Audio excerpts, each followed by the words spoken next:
Hai guys, welcome back to my channel. Kembali lagi sama gue Nilam di channel Nilam Sari.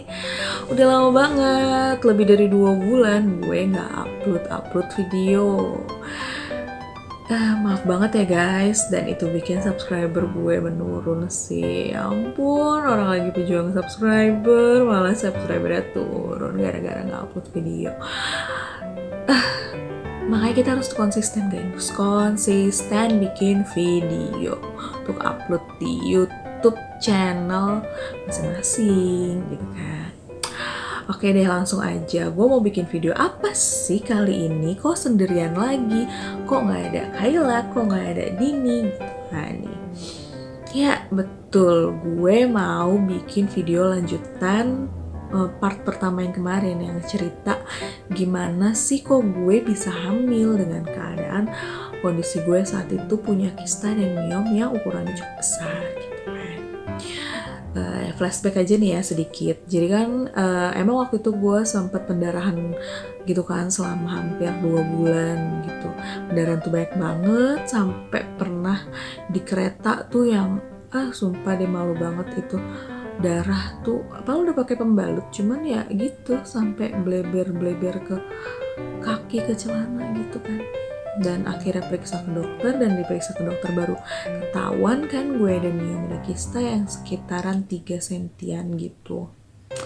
Dan sama dokter juga waktu itu disuruh minum obat hormon supaya hormon gue stabil, terus juga disuruh menurunkan berat badan gitu kan. Terus kalau udah minum obat hormon disarankan untuk promil. Nah, ternyata kan sebelum promil gue bisa hamil dengan secara alami gitu tanpa promil gitu. Dan ketahuan hamil itu baru di saat usia kehamilan 5 bulan.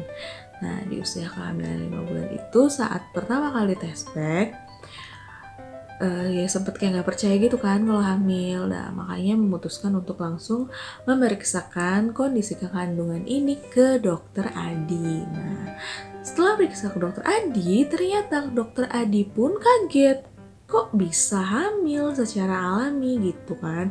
Mukjizat banget dengan kondisi gue yang saat itu gitu kan. Nah di situ dokter Adi tuh nyaranin gue untuk cek kandungan itu 2 minggu sekali gitu. Jadi si dokter Adi ini pengen tahu perkembangan janin gue itu gimana gitu.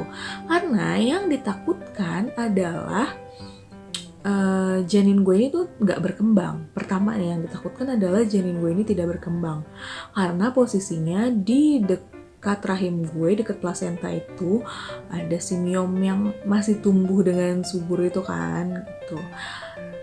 Miom ini kan katanya itu dia kan menyerap nutrisi apa yang kita makan gitu.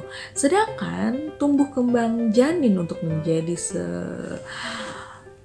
seorang bayi, seorang anak gitu kan butuh nutrisi juga kan. Jadi tuh yang ditakutin itu si janin ini kalah menyerap nutrisinya daripada si miom.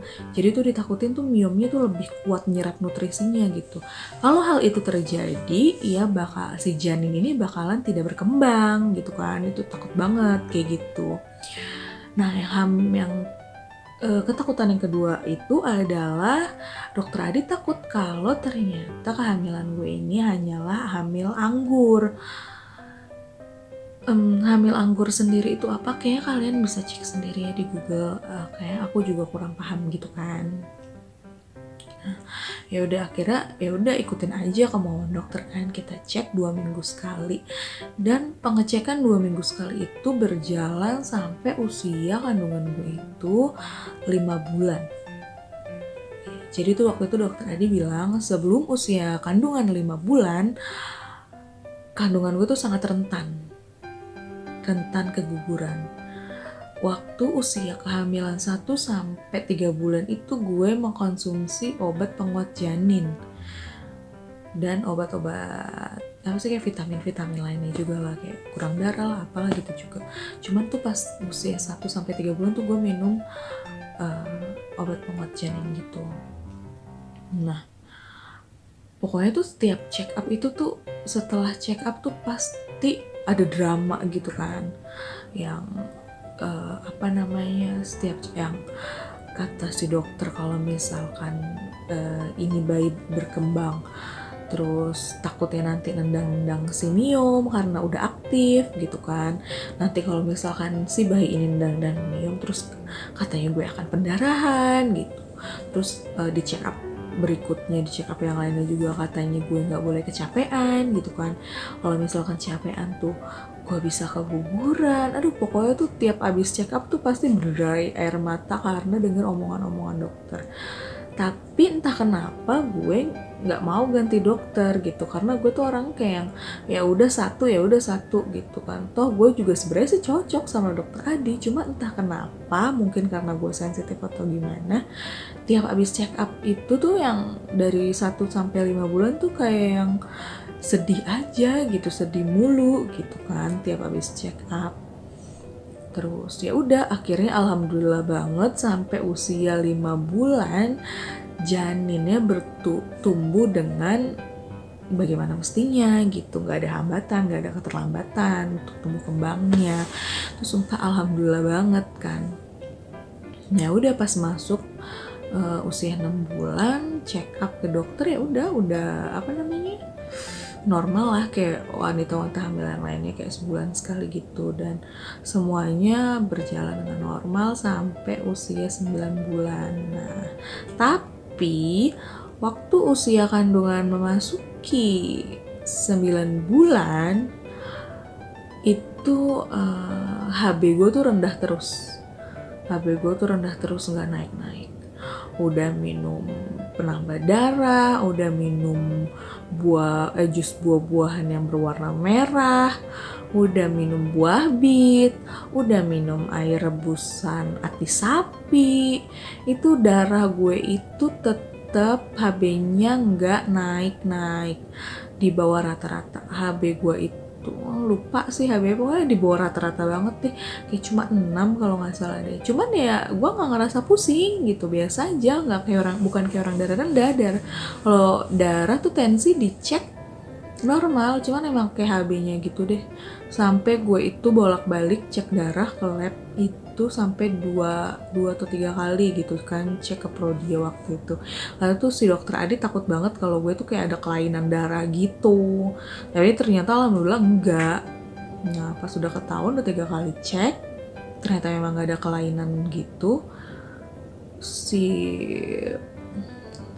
dokter Adi nyuruh gue buat opnam, buat diinfus gitu kan, supaya darah gue itu HB-nya cepet naiknya. Cuman karena gue takut di opnam, sebenarnya sih opnamnya cuma sehari gitu doang, buat infus doang. Cuman ya waktu itu nggak tahu kenapa gue nggak mau, pokoknya nggak mau banget gitu, biarin aja HB-nya rendah, toh gue nggak kenapa-napa gitu kan.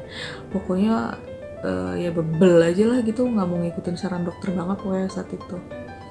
Ya udah akhirnya dokter Adi ya udah terserah gitu, cuman dia nyaranin buat infus biar HB-nya naik, karena gue saat itu udah mau melahirkan dan gue melahirkannya udah direncanakan dari awal kehamilan itu untuk sesar gitu kan. Kalau misalkan operasi itu kan darahnya nggak boleh kurang kata dokter Adi gitu, HB-nya tuh harus normal. Pokoknya di situ tapi tetap aja gue nggak mau kan diinfus gitu, gue takut ditusuk-tusuk gitu kan tangannya. Ya udahlah gitu. Nah sampai akhirnya waktunya operasi udah dirujuk kan, gue di klinik kan, terus akhirnya dirujuk ke rumah sakit buat operasi. Ya udah karena HB gue rendah, ya gue transfusi darah 1 kantong gitu kan.